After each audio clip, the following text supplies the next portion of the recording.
Welcome to the next episode of I Call BS. On April Fool's Day, Justin Trudeau is playing a cruel joke on Canadians. He's hiking the carbon tax by 23% as part of his plan to quadruple the tax over the next 6 years. This tax increases the cost of everything at a time when government money printing has already led to historic cost of living crises. 2 million Canadians used a food bank in a single month last year. This year, there will be 1 million more visits to food banks just so people can survive. In fact, things have gotten so bad that food banks are forced to turn people away because there just isn't enough to give out. In Toronto, 1 in 10 people use a food bank, and now there's a Facebook group with over 8,000 members called the Dumpster Diving Network, where Canadians share tips on how you can climb into a garbage can and pull out food to feed yourself because you can't afford groceries after 8 years of Trudeau. But worry not. Trudeau says his carbon tax will make you better off. First conclusion of the Parliamentary Budget Officer is, in the math, on the face of it, 8 out of 10 families get more back through the price on pollution. On the face of it? You see, let's break it down.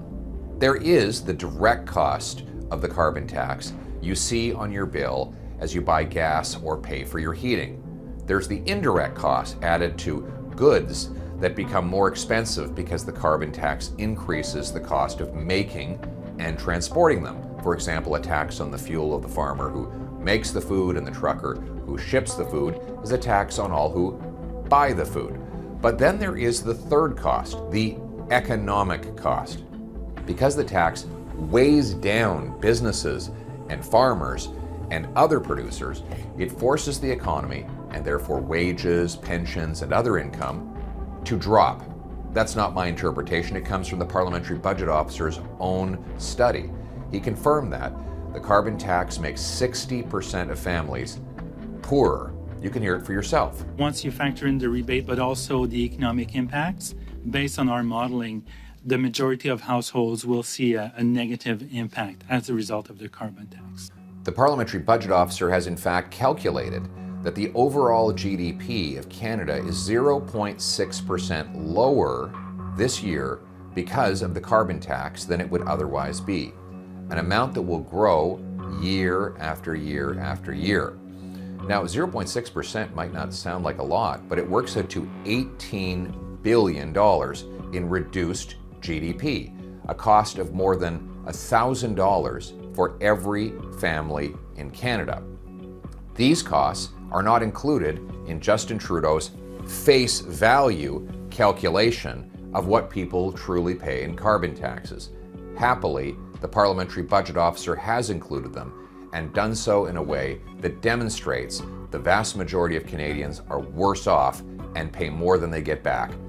The Liberal government has also made another claim that is BS. They say the tax is, quote, revenue neutral.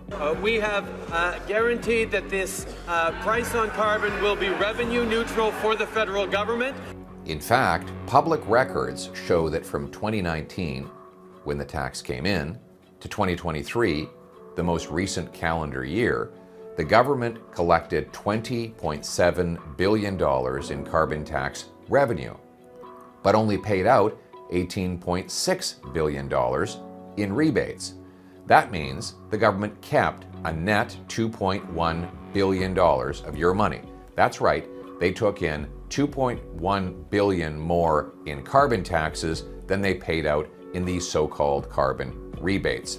No wonder that the Parliamentary Budget Officer has found that in every single province where Trudeau's carbon tax is imposed by the federal government, the average family pays more in carbon tax costs than they get back in his rebates. Here's the breakdown. For Alberta, for Saskatchewan, for Manitoba, for Ontario, for Nova Scotia, for PEI, for Newfoundland and Labrador. Don't take my word for it. You can Google it yourself and look at the Parliamentary Budget Officer's report entitled A Distributional Analysis of the Federal Fuel Charge under the 2030 Emissions Reduction Plan. Page 3. It shows that in all provinces where the tax is federally imposed, average families are worse off on a net basis. And in those provinces where the federal government mandates but the province implements the tax, well, in many of those provinces there is no rebate at all. So it's even worse, proving that no matter where you live, anywhere in Canada, you are paying more in carbon taxes than you get back in rebates if you're part of a middle-class family. And this is all before Trudeau quadruples the carbon tax. This is because when you tax the farmer who grows the food, the trucker who ships the food, you tax all who buy the food. You're making the food more expensive. Grain farmers in Ontario have said that the cost of the carbon tax will be between $122 and $160 per acre that they farm.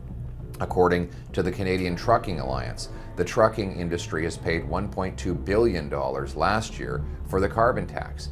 Does Justin Trudeau think that all this money just comes out of thin air? Of course not.